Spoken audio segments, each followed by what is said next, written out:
Sandy's followed us. Don't know if you'll pick that up on this camera. Anyway, I'm out on Bodmin Moor with the Beast of Bristow, commonly known as the Jinx. There she is. All girt lash me, Babber? I have no idea what he just said, so don't ask me to translate. So, yeah, we're on 2 nights, Bodmin Moor, and we're going to try and kill the Jinx, bury him somewhere, and hope nobody finds him. Right, first stop is the cheese ring, and then to find somewhere to camp, because Jinxie boy here, he was late coming, so we got to march on. Catch you in a bit.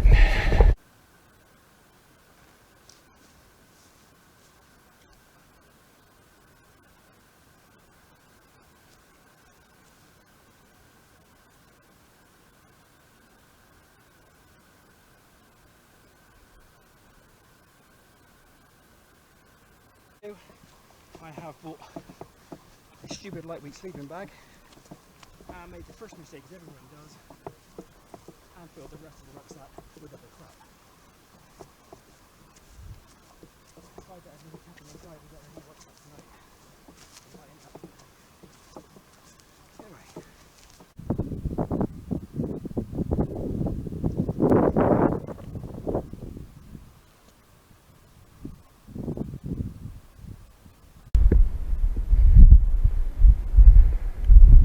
There it is, the cheese ring, the setting sun through it.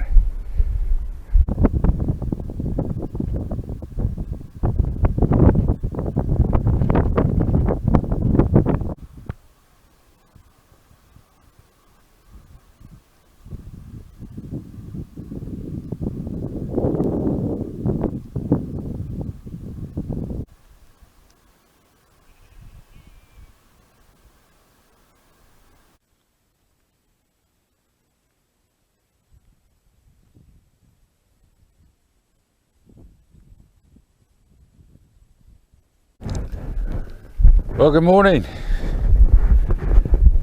We're on day 2 of our, I was going to say odyssey, but with Ant here it's more of an oddity. Beautiful morning, which again I don't understand because I've got the Jinx here, but good night's sleep, quite warm, quite mild.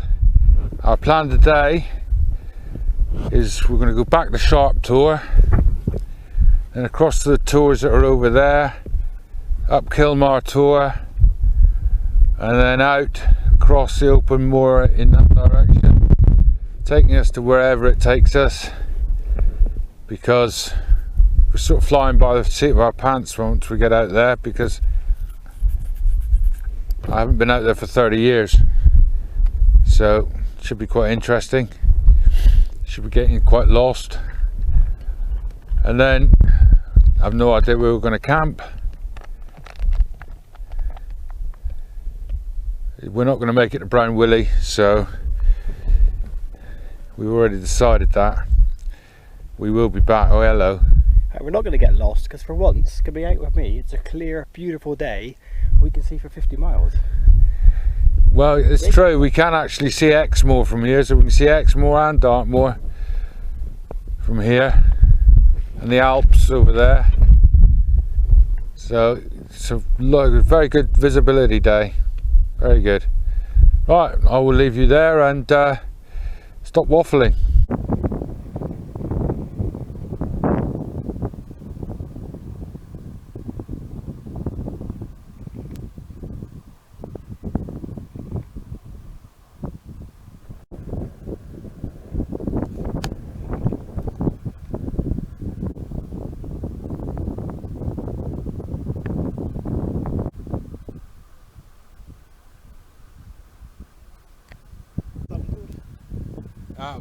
That one over there, the big one, is Kilmar.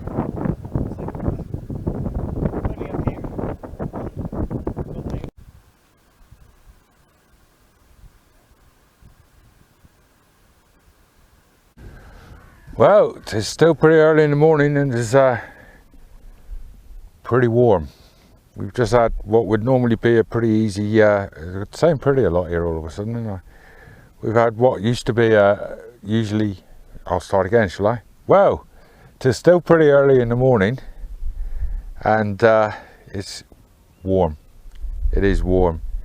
I'm trying not to say pretty because I said pretty on the last take a lot, awful lot. So I'm trying not to say pretty this time. Anyway, found us a bit of shade, taking on some water before we carry on. Oh, relatively easy climb became a right nightmare because it's humid. Humid is the word, isn't it, Ant? Wouldn't you say humid? Hot. Hot. Hot. He would say hot. Yeah. Is it going to be an outtake or not? Take 3. Pretty hot. Pretty hot. I'm not doing an outtake. This is going to go in the edit. Right.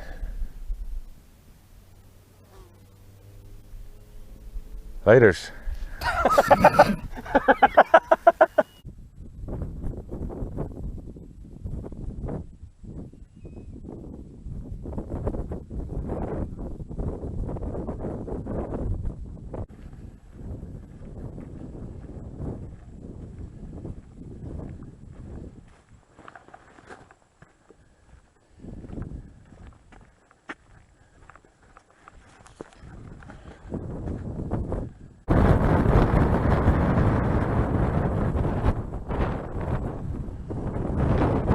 Well, we finally made it to the King of Tours, Kilmar Tour.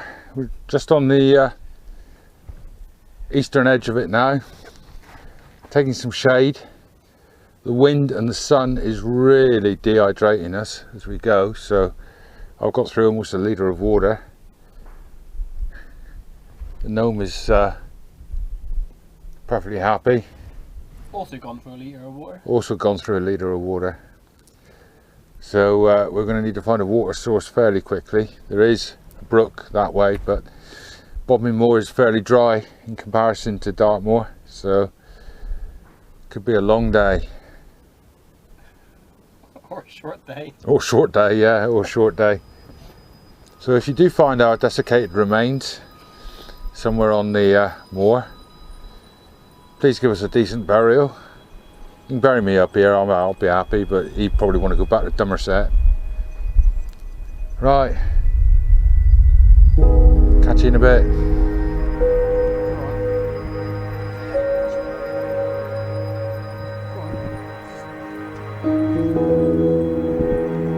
Stand up, can you not feel it moving?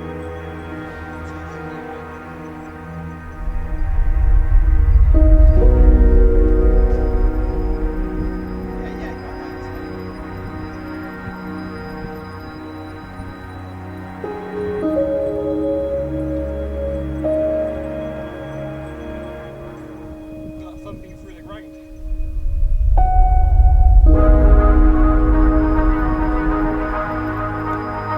Same amp as fat. Walking several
Kilmar tour, king of all the tours on any of the moors.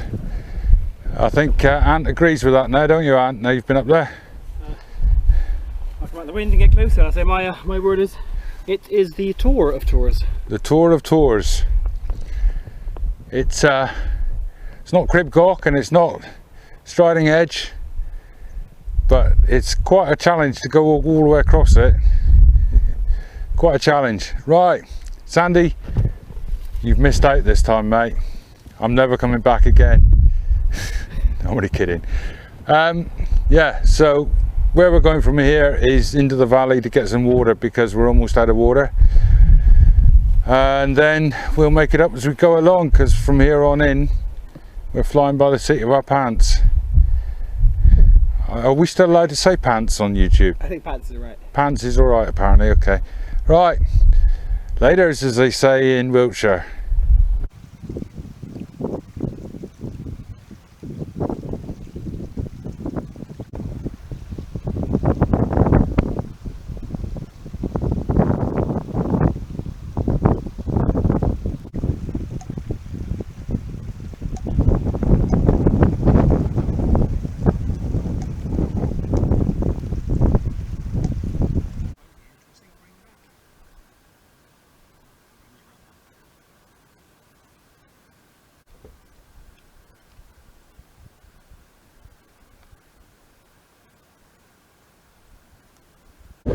Well, we've ditched our packs and come out into the pretty primordial looking woodland, really.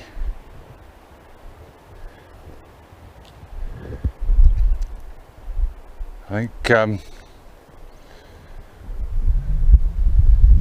what's he called? The Jinx. I think he thinks Sam Squatch lives in here or something. With the beast of Bodmin. I don't know. But anyway, he's forced me into amongst the trees. I'm never comfortable in amongst the ants, especially with an ant. Right. Well, I shall catch you a bit later when we find a place to camp.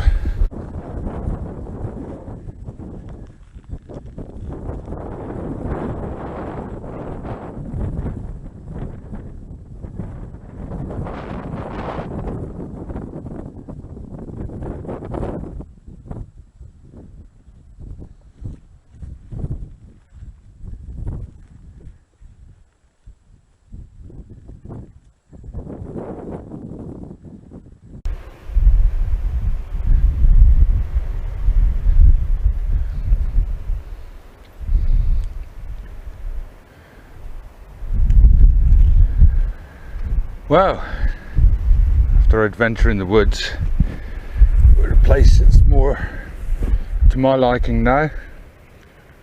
An old ruined farm. I could only guess at the age, but certainly pre-industrial. Farm gates are no more than 6, maybe 7 foot wide at max. Seems to have been a busy little farm at some time though. This will be the main house by the look of it, with small buildings, small outbuildings. I'd say it's roughly 1700s, although the fields are very small. The fields are very, very small, which indicate to me that they could be older, but I would have thought it was probably 1700s. Something that's interested me is the nettles, and just over there I saw a dandelion, which are sure signs that humans have been around, especially in places like the moor. You don't normally find either one unless human beings have been there and disturbed the soil first at some point or other. Dandelions, one of those amazing plants, started off life in Europe and is now found on every continent except on Antarctica. Brilliant. Taraxacum officinale or officinalis, can't remember, something like that. You can eat just about every part of it, but everybody knows that. The stems aren't too tasty, they can be a bit bitter. And I wouldn't eat the seeds, a bit flowery, but yeah, so if you're ever out and about and you ever see nettles or dandelions, especially dandelions, you know that at some point man has been there and disturbed the soil, or almost certainly. Surprised there aren't any fruit trees, really. That would have been something they'd have planted, I'm sure. Apple trees. There's elders, which is quite unusual for this area, and hawthorns, which isn't quite unusual for this area. If I find anything out about the farm, I'll drop it in the section below. I love these kind of places. I noticed there's another one just up about half a mile away. Depending on what we decide to do, we may stay here because there's some lovely flat green grass inside this farm, or we may go further on so that we have less distance to cover tomorrow.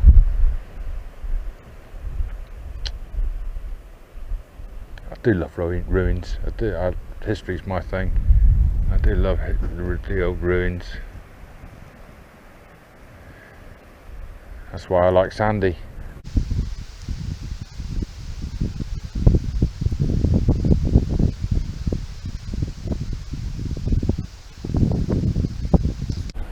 Well, a wonderful old building this was.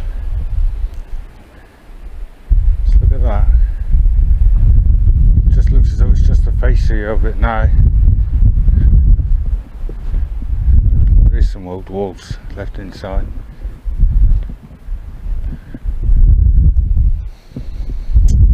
What a narrow building. Nope, I lie.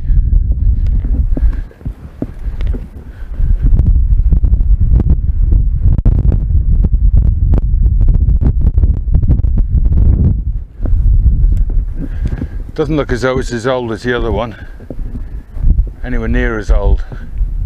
It's still a beautiful building, beautiful. Well, it would have been, certainly.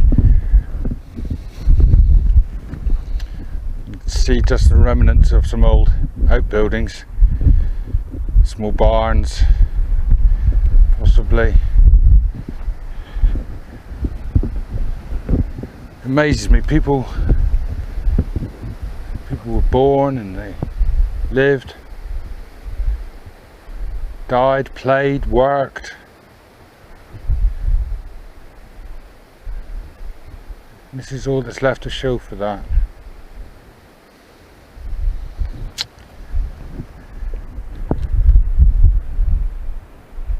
Wonderful, wonderful.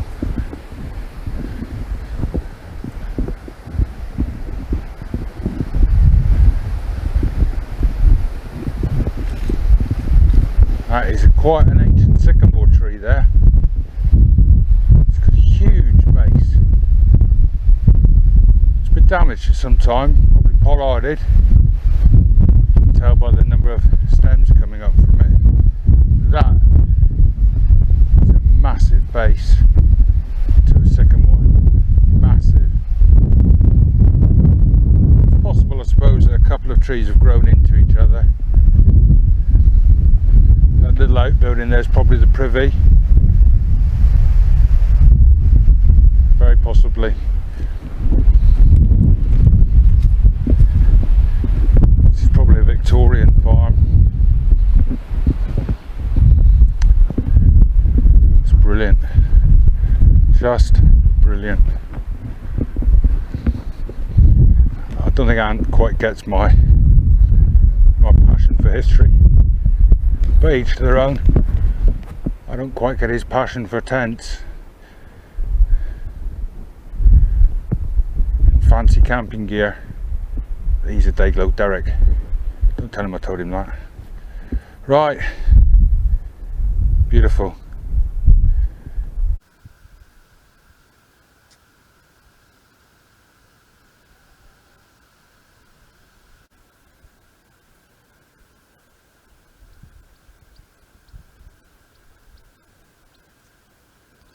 Good evening. We've decided to camp just down from that ruin that we saw earlier. I'm all eaten and I'm all eaten. I've eaten and settled down for the evening now. Ant's feeling the effects of the sun. He's not feeling too great, so he's in his tent.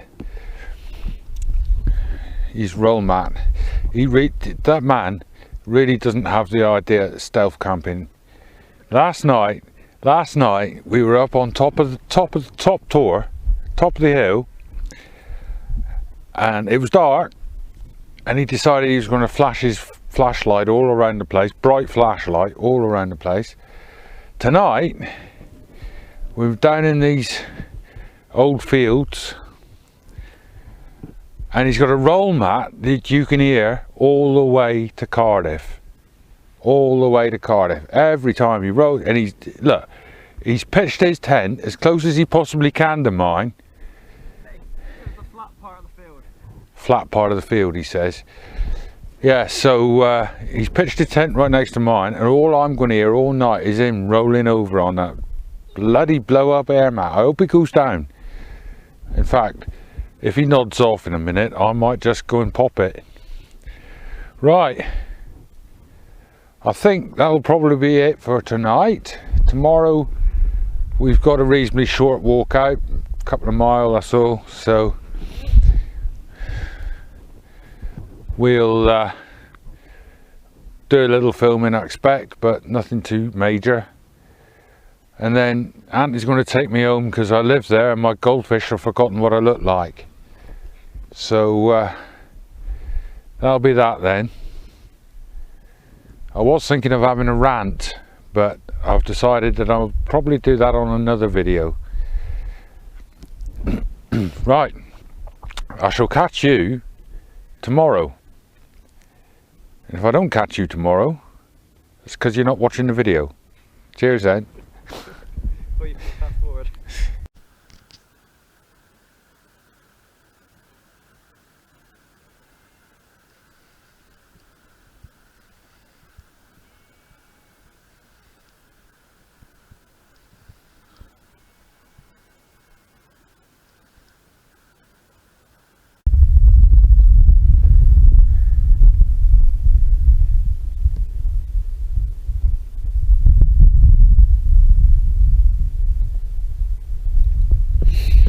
Well, that's us all packed up, left no trace and all of that malarkey. So we're going to head off very quickly because there's a large caliber rifle being fired on the hill over the way there. We're in proper hillbilly country here. We're alright so far. We haven't heard banjos, but once we start hearing banjos, that's it. Right. I shall make a move. If I see anything of interest, I shall bring you back. Which, yes, and all of that.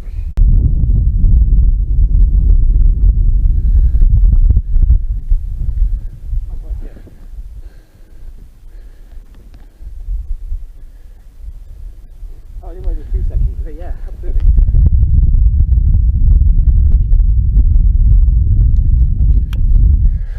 So this is the Gold Diggers Quarry. No idea why it's called Gold Diggers, but it's quite a nice little quarry. I suppose it's Bodmin Moor's version of Fogging Tour. Ant's actually talking on his camera. I don't know why he talks sense on his camera and never on mine, but there you go. Right. There's Stowe Hill and the cheese ring in the background. I think we're going to have a brew. Fancy a brew? Yes, I do. Should we go down there out of the wind? Yeah, get your own slogan back. Got my own slogan back, yeah. He nicked my slogan. Slogan? It's not a slogan, is it? Whatever. Catchphrase? Catchphrase. Nick my catchphrase. Right. You in the short route, Si? Yeah, I'm not doing the short route. I'm going to go along the long route. That's why I've lived so long. Right, catch you all later. Although not too much later, we ain't got that far to go now. Another mile. Right. Arrivederci, as they say in Spain. Right, well, we're leaving Gold Diggers and making our way back to the car now, so I'll probably leave the video here.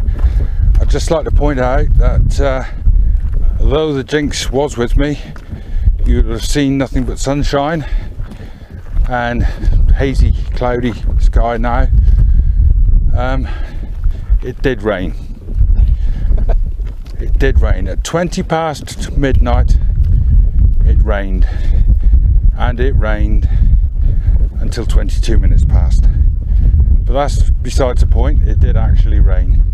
We'll go down here and look, mate. So anyway, so he did bring the rain with him. And on that, we will say goodbye till next time. What are you going to say, Jinxie? I'd like to point out that excessive heat is the reverse jinx, by the way, so also works. He's always got an excuse. Right. Arrivederci, as they say in Australia.